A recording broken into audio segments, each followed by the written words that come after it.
piensan.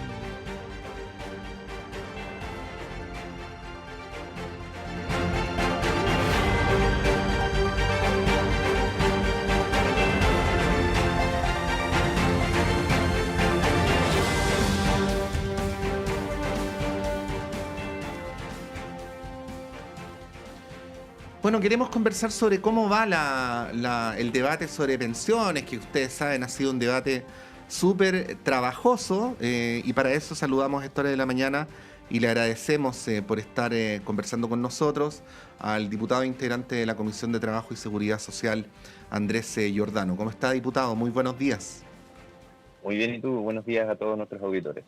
Sí, lo mismo decimos nosotros, diputado. Bueno, es una pregunta de percepciones nomás, pero para ir calentando motores, ¿está optimista, pesimista? ¿Cómo ve la posibilidad de llegar a un acuerdo? O, Mira, o- yo creo o de que que, avance el proyecto en las condiciones que para usted sea satisfactorio. claro, no, es una pregunta más difícil de responder de lo que uno quisiera, pero lo primero es que, Las preguntas fáciles a eh, veces son las peores, diputado. Sí, sí, vamos sí. con las difíciles nomás, ¿no? Yo te diría, en primer lugar, que el optimismo es la esperanza, es lo último que se tiene que perder en política. Los que hemos decidido dar estos debates en pos de mejorar las condiciones de vida de la gente, tenemos que mantener una perspectiva de optimismo, porque si no, finalmente se van perdiendo los horizontes. Sin embargo, eso no quita de que hemos tenido un debate que ha sido bien difícil, ¿no? Que ha sido bien complejo, porque a ratos se van desdibujando un poco los objetivos finales que uno tiene en una reforma tan grande, tan importante, tan esperada como esta. Por cierto que lo que uno esperaría es que pudiésemos mirar la experiencia internacional, pudiésemos avanzar en el sentido de parecernos un poquito más en el sistema de pensiones a lo que son todos los sistemas previsionales en el mundo, que todos incorporan pilares públicos fuertes, todos incorporan seguridad social en el pilar contributivo, pero el problema es que acá hemos tenido una oposición muy dura que se ha mantenido sin moverse ni un solo milímetro desde el día uno. Esa es la situación que enfrentamos hoy en día, no solo en la Comisión de Trabajo, sino que en el escenario de la Cámara completa, y que por lo tanto ha estado sosteniendo ciertos mantras que poco tienen que ver con el sistema de pensiones, pero que sí han calado profundo en la opinión pública. El mantra de la libertad de elegir, de las propiedades, de la propiedad de los fondos de pensión, que a muchos ratos nos terminan, incluso de los autopréstamos, que incluso nos terminan desviando del debate central de cómo le subimos las pensiones hoy día a los jubilados y jubiladas que tienen pensiones miserables, particularmente las mujeres. Y déjame darte un dato: en los últimos 15 años se han jubilado con pensiones autofinanciadas, que en su media, es decir, más de la mitad de ellas, han tenido 35.000 pesos o menos. Esa es una realidad que con el sistema fracasado de AFP, la verdad que no se puede abordar. Entonces, si no hacemos las cosas distintas, estamos en una problemática. El proyecto ha ido avanzando, hemos votado una serie de articulados, pero el día lunes se vota hasta total despacho, es decir, hasta que, digamos, se haya votado el último artículo, sea la hora que sea. Quizás las partes más controvertidas, que son las que tienen que ver con el seguro social y que son las que van a definir también qué tipo de modelo de pensiones es el que finalmente se le ofrece, al menos desde la Comisión de Trabajo, a el resto de los parlamentarios, porque esto después tiene que pasar por Hacienda, y después de pasar por Hacienda tiene que ser votado en sala por los 155 parlamentarios y parlamentarias. Sí. Diputado, esta pregunta que le voy a hacer a continuación era para más adelante, pero ya que hizo mención al tema, ¿cómo decirle a la ciudadanía algo distinto a, vamos a resumirlo porque se convirtió en un eslogan hace algún tiempo, a la plata es mía, ¿no? ¿Cómo decirle que la seguridad social debe ser un derecho universal, que entiendo que es la concepción a la que adscribe el sector al que usted pertenece, Ujú. cuando al mismo tiempo se vota a favor de los autopréstamos, que no hace sino reforzar la idea de que la plata es de cada cual, y que, esta es mi opinión, no usted puede decir lo contrario, No, por cierto. es como una suerte de retiro encubierto, ¿no? Con, Sí, sí. con la salvedad de que es con devuelta, con supuesta Claro, devuelta. es una suerte de préstamo retiro a la larga. Yo entiendo que eso fortalece cierto relato de la individualidad con la que uno resuelve sus problemas actualmente en el sistema de pensiones, y que por cierto sigue siendo parte del debate. Hay sectores amplios políticos que fueron muy insistentes en que esto tenía que ser parte de la reforma de pensiones. Entonces, voy a responder esa pregunta de dos formas. Lo Ujú. primero que quiero decir es que los retiros previsionales o estos autopréstamos la verdad que no suben pensiones, ¿no? Y eso es un problema en sí mismo, es decir, no estamos discutiendo cómo subir las pensiones, sino cómo se retira plata para fines distintos de las pensiones cuando hablamos de un autopréstamo. Y esto revela, a mi juicio, que quienes presentan estas ideas no están centrando su atención en el problema de los actuales pensionados, de los futuros pensionados de los próximos 30 o 40 años, que la van a tener incluso más pesada que los que hoy día se jubilaron, sino que en medidas populistas que sacan buenos titulares y que, bueno, ofrecen eso, cámara, visibilización, un debate a ratos medios estéril y harto interés de la ciudadanía, producto de que los retiros en su momento efectivamente fueron una tremenda ayuda durante la pandemia, ¿no? Eso no se puede negar, pero hay que ser muy tajantes en decir esto no tiene que ver con una discusión profunda de pensiones. Es más, lo más probable es que termine afectando negativamente las pensiones porque mucha gente a lo mejor va a sacar estos préstamos, no va a tener la capacidad de devolverlos y eso va a significar que va a tener una pensión menor. Mm. Sí, diputado, pero ¿Ya? el voto de los autopréstamos ganó por 12 votos contra uno. De acuerdo, y acá voy al Sí. segundo punto. Hay mucho de lo que se está discutiendo hoy en día en la Cámara que no entrega mejores pensiones, pero que entrega una mayor posibilidad de acuerdo en el conjunto de los parlamentarios y parlamentarias, que se requiere mayoría absoluta de los parlamentarios y parlamentarias para que esto sea aprobado en Cámara. Entonces, lamentablemente, hay sectores de centro que hoy día también tienen en cierta medida el sartén por el mango y que han impuesto algunas condiciones para aprobar o rechazar ciertas ideas que sí son más profundas dentro del marco de la tramitación de la reforma. Lo mismo que pasa, no sé, se ha discutido harto, seguro después vamos a hablar más en detalle sobre eso. Mucho se instaló la crítica de las cuentas nacionales en su momento, Ujú. y estas cuentas se eliminaron de la reforma actual, pero eso efectivamente baja las pensiones. Y hoy día uno ve que los actores que pidieron que se eliminaran, bueno, también lo lamentan. Yo hace poquito veía a la presidenta de la Asociación de AFP en un artículo de La Tercera sobre una charla que ella dio en la UDP, donde ella decía que era un retroceso que se eliminaran las cuentas nacionales, cuando fueron a la Cámara de Diputados y Diputadas a decir que era un problema que estuvieran. O, no sé, también tuvimos un amplio debate en el que yo concuerdo, ¿no? De que efectivamente debiésemos tener un modelo más democratizado, por ejemplo, para que el inversor público tuviera participación de los trabajadores y trabajadoras en la toma de decisiones y en la elección de sus directores. Pero lo cierto es que teníamos ese modelo en la reforma original y sin embargo amplios sectores, no los nuestros, insistieron en que estos tenían que ser los inversores públicos, o el inversor público tenía que ser una sociedad anónima para competir en igualdad de condiciones que las empresas. Y bueno, ¿qué pasa con las sociedades anónimas? Que lamentablemente se rigen por la ley de sociedad anónima y los directores los eligen los accionistas y por lo tanto perdimos una posibilidad de democratización y eso causó polémica porque quienes lo impulsaron no tenían idea del retroceso en el que se metían. Entonces, como te digo, hay muchas cosas y esa es mi preocupación principal, que hoy día se discuten, que parecen más ideas salomónicas para tratar de que la reforma avance, porque es efectivo que el oficialismo es minoría, pero que no necesariamente aumentan las pensiones, sino que avanzan con esa dificultad. Entonces, esa es la primera parte de la pregunta que te quería responder, perdón que me alargue, y la segunda Sí. es cómo le decimos a la gente que en realidad esta idea de la individualidad es contraria a los principios de la seguridad social. Y yo le digo, uno siempre pone los ejemplos de los países europeos, del cómo cómo es el modelo alemán, el francés, el español,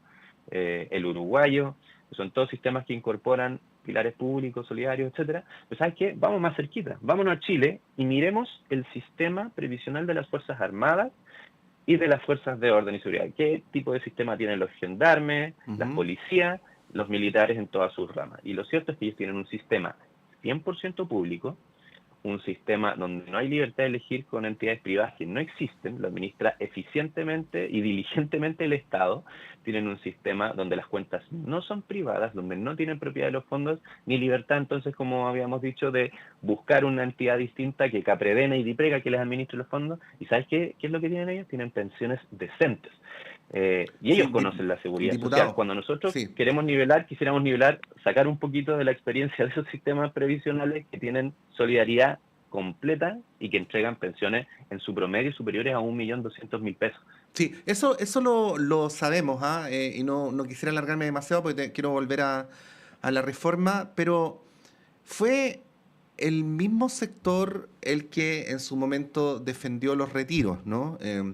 Y esos retiros que ocurrieron en pandemia, y sabemos que eran circunstancias bien acuciantes, no vamos a venir a minimizarlas ahora, reforzaron muy fuertemente la idea de que la plata era de cada cual. Yo incluso diría en perspectiva, esto a modo de opinión, diputado, para que usted, que es el que realmente importa con su punto de vista, lo pueda rebatir o estar de acuerdo, que fue una gran capitulación ideológica del sector, lo cual da pábulo, entre otras cosas, para que hoy día haya una pauta donde diputados de Chile Vamos van a ir a la calle, y me imagino que si van a la calle es porque no tienen miedo de que los reciban mal, a decirle a las personas que van transitando por el centro de que ellos están defendiendo que ese 6% es de ellos, ¿no? Hay una pauta, de hecho, convocada para hoy a las 11 de la mañana, creo, o algo por el estilo.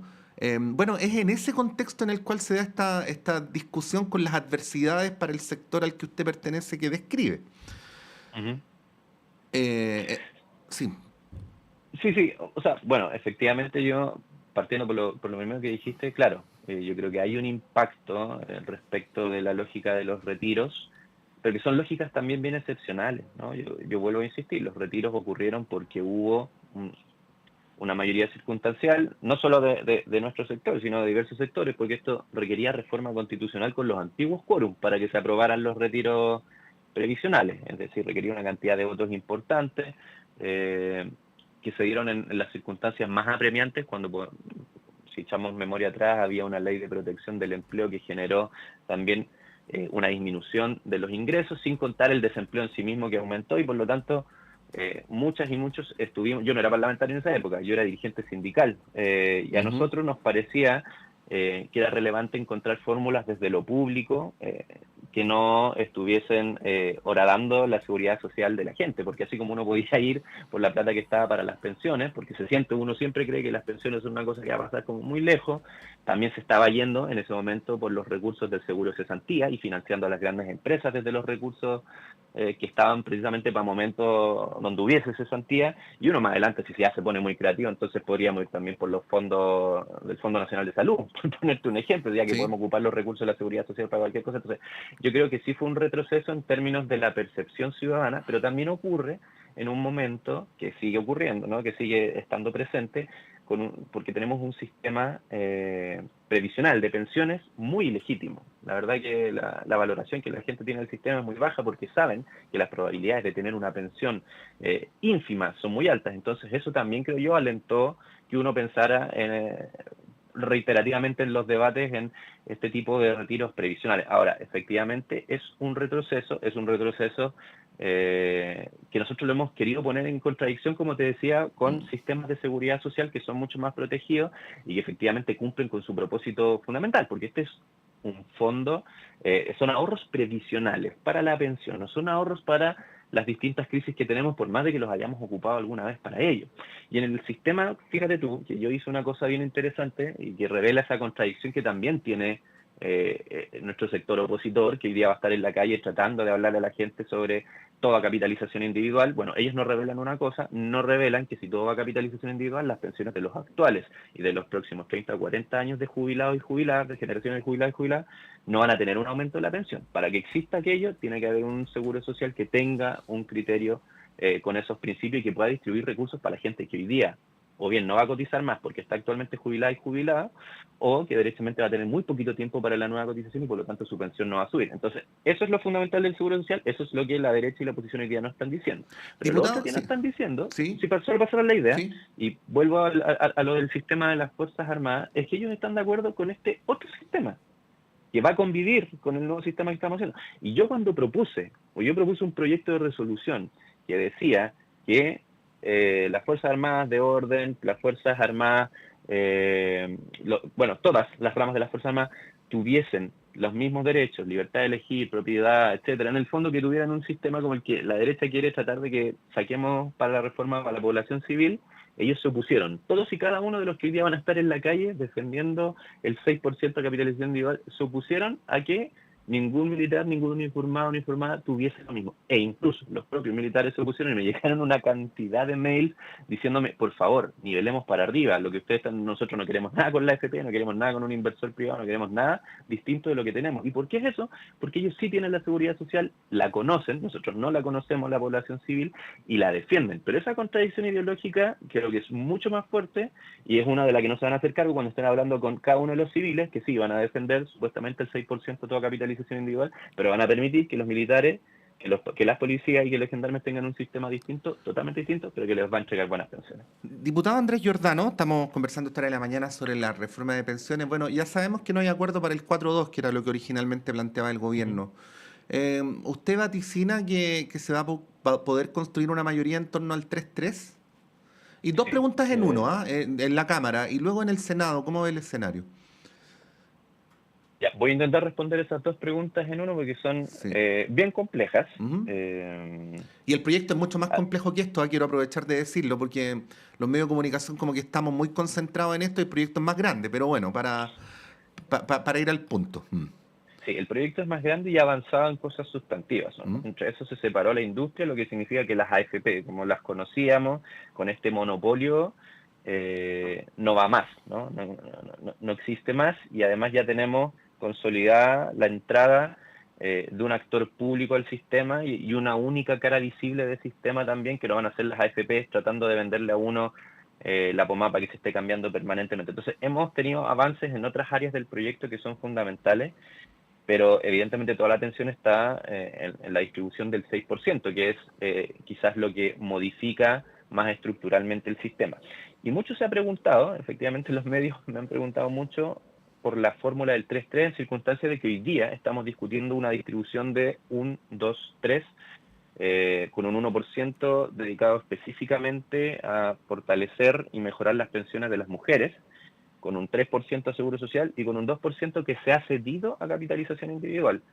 Y creo que, de vuelta, como veníamos discutiendo antes, esto es una muestra más de que ha habido voluntad de diálogo y que incluso lamentablemente esos diálogos nos han llevado a alternativas que no necesariamente mejoran las pensiones, porque cuando debilitamos el seguro social, que lo teníamos en un 6% y ahora lo tenemos en un 3% más un 1% que también tiene criterios de seguridad social, lo cierto es que los beneficios bajan y es importante que la población lo sepa, que las pensiones de la inmensa mayoría de los chilenos y chilenas va a ser más baja con esta distribución que todavía no genera acuerdo respecto de lo que originalmente propuso el gobierno, que era un 6%. De hecho, nosotros proponíamos que el seguro social creciera, que fuera un 8,25 y la capitalización individual fuera un 8,25, porque si uno hace la matemática, esa fórmula entrega mejores pensiones. ¿Ya? Entonces, dicho eso, ¿cuál es el problema con la fórmula 3-3? No con la que estamos discutiendo en la Cámara, sino con la que hoy día están proponiendo sectores como demócratas, sectores como la ADC, sectores como el Partido de la Gente. El problema con esa fórmula es que además de que no tiene ningún criterio técnico para, es decir, no sube las pensiones, la están promoviendo sectores, y a propósito de tu segunda pregunta, que después en el Senado quieren ir por más, quieren desmantelar aún más la redistribución de esta nueva cotización, que viene desde el empleador, no la pone el trabajador, la pone el empleador, y por lo tanto desmantelan también mucho más el compromiso de recuperar la seguridad social en Chile, que es parte del objetivo central de la reforma. Entonces, mi sensación es que estos sectores no quieren un sistema mixto, sino más bien quieren uno que sea medio parecido a lo que tenemos con algunas modificaciones. Porque, y esto es una pregunta súper legítima, y en esto voy a ser crítico también con cómo han ido avanzando las discusiones de las que yo mismo he participado. Habría que, ¿por qué no preguntarse qué tan mixto, porque esa es la propuesta, es un nuevo sistema mixto para Chile, qué tan mixto es un sistema si menos del 25%, es decir, si menos de 4 puntos de los 16,5 que se cotizan, Ujú. eh, apenas menos del 25 se rigen por los principios de la seguridad social y todo el 75% restante se va a capitalización individual. Tenemos un mini sistema mixto en ese sentido, si es que no somos capaces de defender lo que hoy día tenemos en la Comisión de Trabajo. Entonces, de vuelta, como me preguntaba sobre los retiros, es posible que la fórmula 3 y 3 tenga más votos en el Congreso. Eso es una realidad. De vuelta, el oficialismo es minoría, requiere de los votos de centro esta reforma para avanzar y probablemente de algunos de los votos de la oposición más dura. Es probable que la fórmula entonces tenga más votos, pero también es una realidad que da peores pensiones. Ujú. Diputado Andrés Giordano, muchas gracias por esta conversación. Obviamente el lunes va a ser un día clave para estos efectos. Vamos a ver cómo se preparan los distintos actores para aquella jornada legislativa y por de pronto le deseamos un buen fin de semana. Muchas gracias, también que tengan un gran fin de semana y el día lunes ahí estaremos comunicando qué pasa en esas largas horas que vamos a tener de sesión, pero espero que le demos una buena noticia al país. Gracias, diputado. Bueno, ahí está Andrés Giordano, integrante de la Comisión de Trabajo y Seguridad Social, militante del Frente Amplio y en tal condición del oficialismo, dándonos su apreciación respecto a esta reforma de pensiones que se está votando y que tiene distintas aristas y que ha sido, bueno, uno de los grandes temas de este periodo legislativo. Vamos a un breve alto y a la vuelta el panel de conversación.